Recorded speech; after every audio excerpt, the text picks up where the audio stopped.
എന്താ അപ്പൊ ഈ സമയത്ത് കാണണം തോന്നാൻ? അമ്മ കാണാണ്ടിറങ്ങാൻ ശി പാടുവിട്ടു. ഒന്ന് കാണണം തോന്നി. പിന്നെ കുട്ടി എന്നെ മറക്കണം. മറന്നേ പറ്റൂ. എനിക്കതിനാവുന്ന കരുതനുണ്ടോ? ഇല്ല, ഒരിക്കലും അങ്ങനെയൊന്നും സംഭവിക്കരുതെന്ന് പ്രാർത്ഥിച്ചവനാ ഞാൻ. പക്ഷേ ഇപ്പൊ മറന്നേ പറ്റൂ എല്ലാം.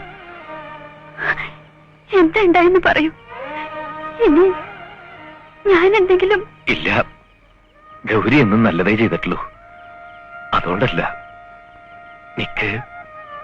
നിക്കിനി ഒരു ജീവിതം സ്വപ്നം കാണാനുള്ള അവകാശമില്ല. എന്റെ മുഖത്ത് നോക്കി എങ്ങനെ ഇതൊക്കെ പറയാൻ തോന്നണേ? ഗൗരി,